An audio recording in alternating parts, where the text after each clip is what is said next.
I heard this one rumor that you live in a military building, like an old military complex that you sort of took over, and that's where you live. And I want to believe that's true because it's one of the coolest things I've ever heard. Is it true? It is true, and thank you for bringing it up because now even more people will come to the house to say hello. But yeah, I bought an old Air Force base. It's a former top secret Air Force base. I'm a little more than that, Kevin. Lookout Mountain Laboratories was a top secret U.S. Air Force installation nestled up in Laurel Canyon, the existence of which remained unknown until fairly recently. It was built World War II years, I believe, initially as a anti-aircraft installation to protect Los Angeles against a possible aerial attack during World War II, and then it morphed into a film studio at some point and was said to be the world's most complete self-contained film studio. The main purpose, according to various sources, was to process the raw film stock from the early atomic bomb tests and nuclear weapons tests.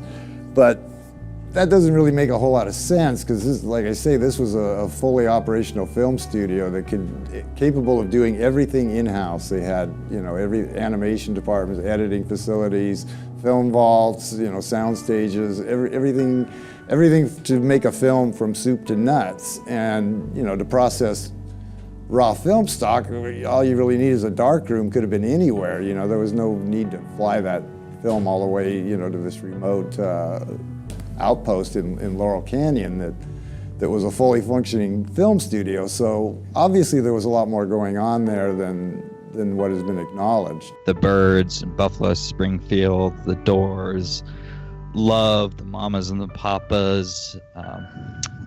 To check out the work of Dave McGowan, Weird Scenes from Inside the Canyon. And McGowan, who unfortunately passed away a few years back, I think it was, maybe 2 years. I don't know exactly. 2015, I believe. Yeah, 15. He draws out some very interesting facts about the early scene that was coming to shape what would later be more associated probably with the Haight-Ashbury scene in San Francisco. But it had its genesis. These bands all had their genesis in a little area outside of LA known as Laurel Canyon. And Laurel Canyon is a fascinating place. Well, one of the strange things in the book that you mention is that people like John Wayne, Marilyn Monroe, these guys had ID passes. What were they doing there? Were they narrating things? Why would they need to be a part of this? Yeah, some real heavyweights from Hollywood. Performers like Marilyn Monroe, John Wayne, as you mentioned. I think Jimmy Stewart, and very heavyweight filmmakers like I think John Ford and a couple others. Were involved. They had security clearance to work in this facility, and yet no one seems to know exactly what they did there. Goodbye, Norma Jean. No, I never knew you at all. You had the grace to hold yourself. Did Marilyn Monroe do the casting couch? Yes! Come on, you read all those bios. She did the casting couch from when she started, from when she was like 17. She said that famous line. What'd she say? When she got her contract with Fox, she said, well, that's the last cock I'm going to have to... Hello, cut. No, Pete. That's the last cock I'm ever going to suck. No, cut again. No, that's Pete. That's the last cock I'm ever going to have to suck. Crawled out of the woodwork, and they whispered into your brain. Hollywood. Well, the first time that I had an experience was with two very, very famous megastars, and it was at a party, and I was very new in town, and I was 21, but I was still quite innocent, and I was wearing an off-the-shoulder top. And these two guys, they were so famous, I can't tell you who they are because your lawyer said I'm not to mention any names. Right. And I said, because I wanted to make conversation, I don't really like this music. And one of them said, and I don't really like this. And he grabbed my top, which was elasticized, and pulled it like that. Oh, God. And the other one laughed at me, and I felt so humiliated. I just ran away. They set you on the treadmill, and they made you change your name. Marilyn had been so abused by men and had done so many things to get roles that she hadn't wanted to do. And most of these men, Holly, were fat and old and ugly and hideous.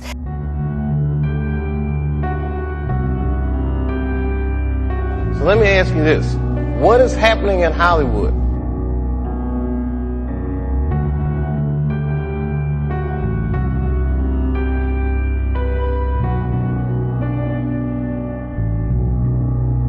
Marilyn had been so abused.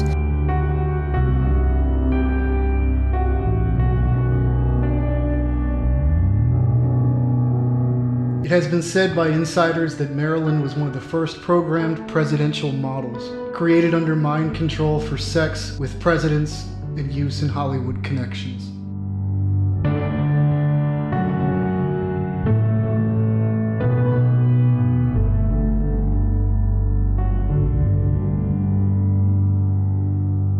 I'm just carrying on an old family tradition.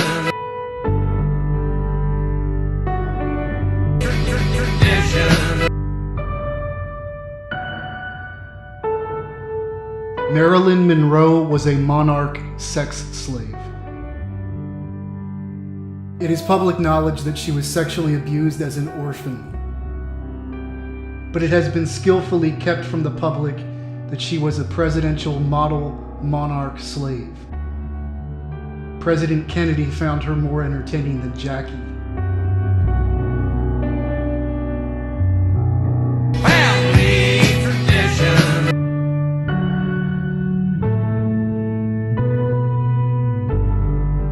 Despite her fame, Monroe was a deeply unhappy woman. She was adored by many, but did anyone really know her? She was incredibly lonely. Born Norma Jean Mortensen, Monroe's life was marked by tragedy. Abandoned by a mentally ill mother who had once tried to attack her, Monroe grew up in a series of foster homes before getting married at the age of 16 and dropping out of high school. This, along with the fact that she never knew her father, further contributed to her isolation and her desire to have a family. She had, mental disturbances, and she was taken away. I called every woman I would see, I'd say, oh, there's a mama. And if I see a man, I'd say, there's a daddy. One morning I was having a bath, actually, and I referred to the woman as Mama, and she said, I'm not your mother. Don't call me mother anymore. Call me Aunt so-and-so. And it seems to me you lived your life like a candle in the wind. Never know who to cling to when the rain set in. I think that what we're dealing with is a generation of victims. It's like Russ Dizdar talks about when people are programmed by these Luciferian handlers. Part of the programming is that they become a Satanist themselves or a practitioner of witchcraft.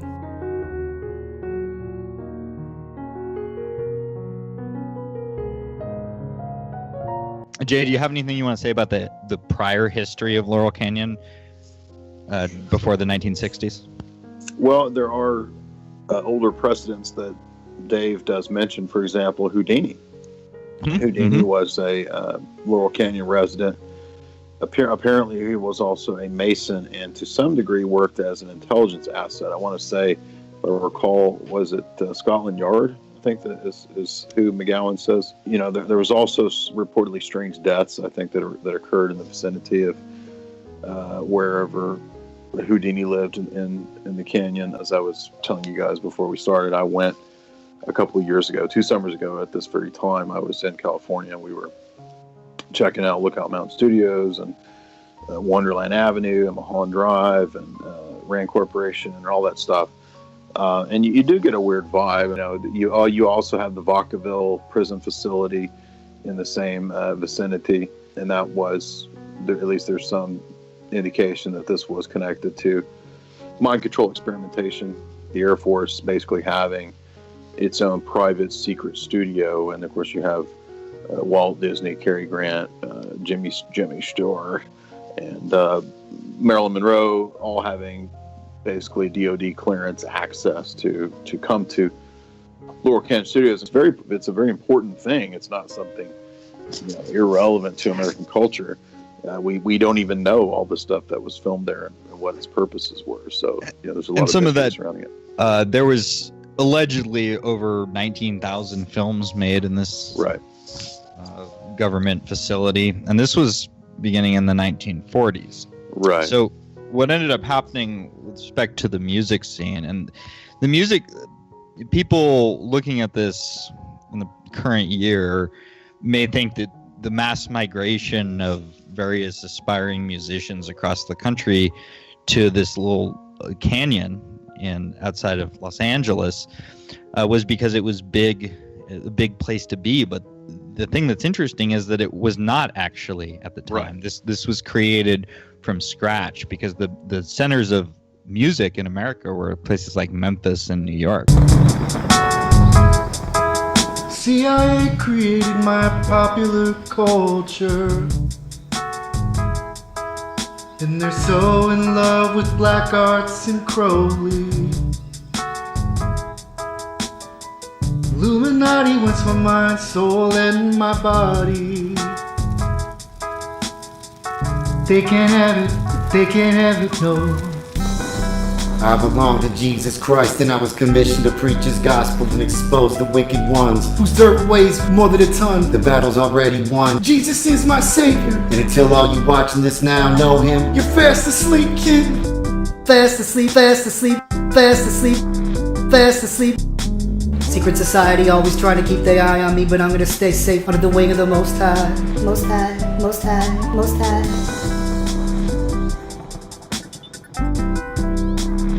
You kind of have in California a military-industrial complex state. The whole state is pretty much run by, the Navy and the deep state, so to speak. California is kind of a lab experiment, a test bed for mind control experimentation, things to come in the rest of the country 20 or 30 years later. It kind of starts there, and then it, like a virus, it sort of spills out to middle America. Same with New York. It was not hard to believe, especially with the Air Force studio being there, that even then it was intimately connected to Hollywood. The highest people in Hollywood were coming to Laurel Canyon. And so it's not hard to believe that they could set up a test bed for a burgeoning revolutionary music scene. Turn on, tune in, and drop out. Fast asleep. Fast asleep. Folks, it's so obvious. Create the problem, provide the solution. Start the war in Vietnam, lead the protest. Create a war on drugs, create a counterculture revolution for people to consume drugs, sell them the drugs, lock them up. In every single instance, you retain the power. And it all is about power with these folks. Now we can see a new world coming into view. A world in which there is the very real prospect of a new world order. In the words of Winston Churchill, a world order in which the principles of justice and fair play protect the weak against the strong.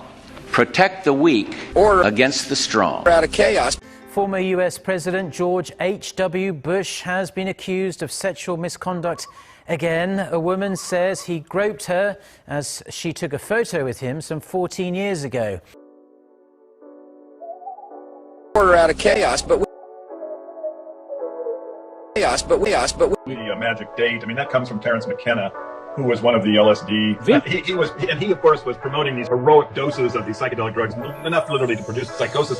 When it was determined later on that he wasn't taking, even though it looked. Oh, really? Terence McKenna wasn't taking the acid trips that he was. Not. Of course not. His brother admitted that no, he hadn't taken any drugs in 20 years. In fact, he mainly just drank booze. This really shouldn't surprise anyone because the entire psychedelic movement was vetted. It comes out of the CIA project MK Ultra. Robert Hunter, who was the lyricist of the Grateful Dead, and that therefore they had to follow his instructions. They were both known as employees of the organization. Gordon Wasson, interested in psychedelic drugs. Now, it just so happened he was also the director of public relations and a vice president at J.P. Morgan Bank, and was also the head of the Council of Foreign Relations, right? So a little suspicious. But then, as it turns out, with the Freedom of Information Act, you can find out that Wasson's entire development of the psychedelic mushrooms in Mexico was this MK Ultra project. And this isn't open for contention. I mean, the letter exists showing that Wasson arranged for funding for all of the trips to Mexico through the CIA and MK Ultra. And so you have to say, well, what are they doing? Why is all of this psychedelia, such an important thing? Well, it turns out that they really wanted to start developing the neo-feudalism probably right after World War II. Gregory Bateson, who was Margaret Mead's husband, against using the Freedom of Information Act, letters have been found. They're published in a well-known book called Weaponizing Anthropology by Dr. David Price, showing that Bateson actually, though he claimed to be a proponent of psychedelic drugs and a big humanist, right? He's always telling people peace and love, speaker at the Esalen Institute. Now, in his real life, he was instructing the government of the United States and Britain in how to operate a more effective slave colony. And in the letters that Price has found, it shows Bateson describing experiments of the Russian government on their Asiatic populations to determine how they can best be kept in a slave state. And he says that the experiment that showed the best of a inferior population, he uses that expression, that exact term, being controlled by a superior population, was that you had to develop a native revival or an archaic revival. In other words, you don't want the inferior people being jealous of the technology that the rulers had. Rather, you wanted them to embrace their past, right? So this was why you have Bateson being at the very first meetings where MK Ultra is established, evidently explaining to them how to do it. You then go on until you have all of these rock and roll people who just come out of nowhere that give away LSD for free. And in the midst of all this, you have this philosophy about peace, love, returning to the commune, and living off the land and kind of abandoning technology. And so then you have the same phenomena occurring up in San Francisco, where you have all of these people, the Grateful Dead and Ken Kesey and LSD being given away en masse. And I mean en masse. I mean, the Grateful Dead would have hundreds of thousands of tabs that they somehow miraculously had, and they just gave it away to everyone for free. So what's going on here? Well, it's the archaic revival, brother. You're looking at your government in action, and they're trying to dumb down the population to drop you out of technology. A new world order.